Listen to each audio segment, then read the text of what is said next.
This is the car that invented the hot hatch. For 2026, Volkswagen says it's faster, has more tech, and is a lot smarter. But here's the question: has the GTI lost what made it great and become too digital? 241 horsepower, a trick differential, and a price pushing just over $40,000.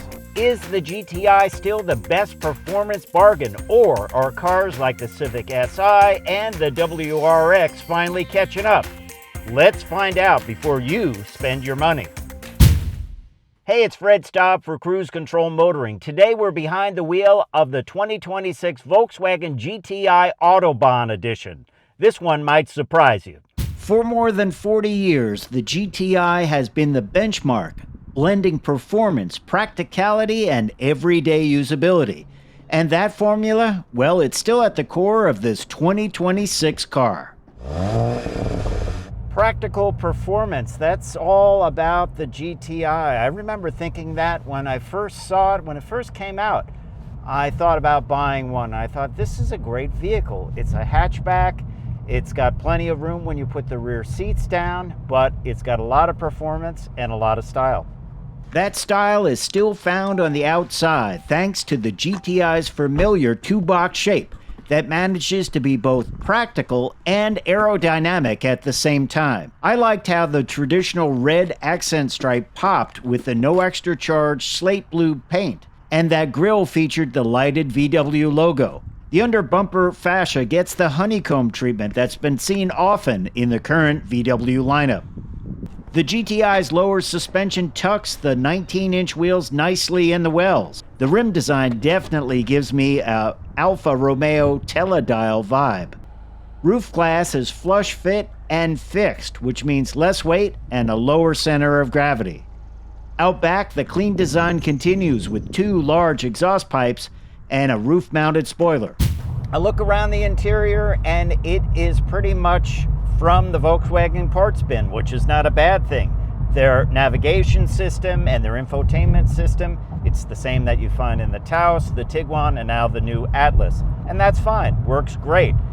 One thing I take issue with though, this car still has the strange pairing of controls, including the defroster for the front and rear and the headlights over on the left-hand side. And then it has sort of a shortcut button panel with climate and then oddly the parking menu. There's 91.9 cubic feet of interior room for up to 5 passengers.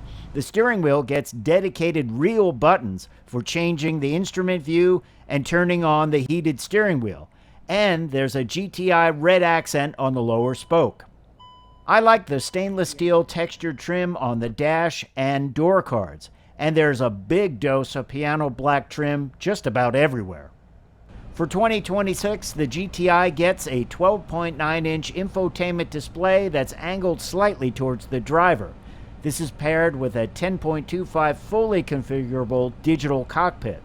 The infotainment system includes native navigation and a 480-watt Harman Kardon audio system with 480 watts and, count them, 9 speakers. Out back, door cards lose the stainless steel trim, but outboard passengers ride in comfort with heated seats, and there are USB-C ports for charging. Rear headroom is great at 38.1 inches thanks to the GTI's virtually flat roof. Seats fold easily, and they're almost flat with just a 9-degree angle. In the cargo area, there's 19.9 cubic feet of storage, and longer items can be easily stowed thanks to a pass-through. And it's good to know that there is also a temporary spare. The main thing that drives the style of this interior is the seats. They are multi-tone leather, really nice. It's what makes the Autobahn edition. However, I have to say I still like that plaid upholstery that's available in different trims of the GTI. It's just unique, and that's the first thing I remembered seeing when I looked at it when it first came out. The 2026 Volkswagen GTI does everything better than most of the vehicles in its class, but there's one thing that might make buyers shy away. Under the hood is a 241 horsepower variant of the EA 888 turbo engine. Max torque is 273 foot-pounds at just 1600 RPM. And I was glad to hear regular grade gas is recommended. And by the way, this is basically the same engine that powers the Tiguan and the newly revealed 2027 Atlas. In that model, horsepower is tuned way up to 282. But in the GTI, 241 does a nice job of moving this 3,183-pound hatch around. And it's good for a 5.6 second 0 to 60 time. The power flows through a 7-speed DSG dual-clutch automatic transmission. No manual is available. So what do you think? No manual? Is that a non-starter for you? I have to say I scratch my head a bit about it, because if any vehicle in the Volkswagen lineup deserves a manual, it's probably the GTI. But thankfully, this DSG does a great job of clicking off the gears, and I'm getting over the fact that there's only 2 pedals. The GTI's ride is a bit stiff, but it's not objectionable. It's not like you're going to have to head to your dentist to have your fillings replaced. It feels European, it feels sporty, it feels like it would be perfectly on the highway or the autocross track. It's a nice compromise between performance and comfort. This is definitely a point-and-shoot type of vehicle. It will go where you point it.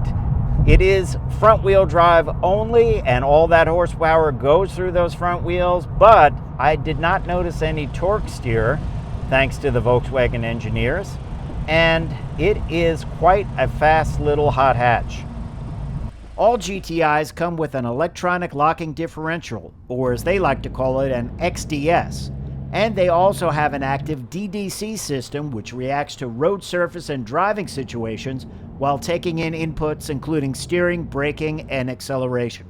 The Volkswagen engineers have done a great job with the exhaust system on this car. There's enough low growl to it when you're idling or just cruising along, but when you get on it and that DSG starts snapping off those gears, you get a nice little pop between gears. Not like some of the crazy BMW aftermarket exhausts that sound like a shotgun. Just a little pop to let you know you've shifted gears. So this model's priced just under $44,000. That's a lot of money for a small, well, economy car-based performance vehicle. Now, the Golf hasn't been sold, the regular Golf hasn't been sold here in the US in a long time. I don't know if that will ever come back. We'll have to see. But I don't feel that I'm driving a inexpensive car that's had some nicer seats and some nicer wheels and things like that added to it. This feels well integrated. It feels like a standalone performance car, not a modded, cheap and cheerful car. So how does the 2026 GTI stack up against the competition?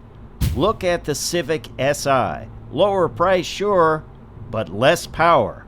Then there's the Subaru WRX. More muscle, all-wheel drive, but it's gonna cost you. The GTI ends up in the sweet spot. If I change anything on the GTI, I would say the side view mirrors. They just seem a little bit small. They are fine. They give a good view of what's behind you, but I'd like to see them be a little bit bigger. They feel a little bit small. Obviously, they look better small on the outside, but you know, what do you want to do? Look cool or see what's behind you? I guess look cool. Every time I drive a GTI, I picture myself driving through the wonderful roads of Germany, maybe on the Autobahn, maybe just the countryside. It's something very European feeling about this vehicle, and I'm glad it's still in the lineup, and I'm glad the 2026 model still has all of that special feel every GTI I've driven before this had. So after spending a week behind the wheel of the 2026 Volkswagen GTI Autobahn edition, I can tell you, this is still the same great GTI. Fun, practical, sporty, point-and-shoot steering, a lot of fun, and that tech that's been layered in hasn't changed the character of this vehicle one bit. fact, it's kind of nice to have some of that tech. But here's the big question. Would you buy this over a Honda Civic Si or a Subaru WRX? Let us know in the comments. And don't forget to like and subscribe because that really helps us out. For Cruise Control Motoring, I'm Fred Staub.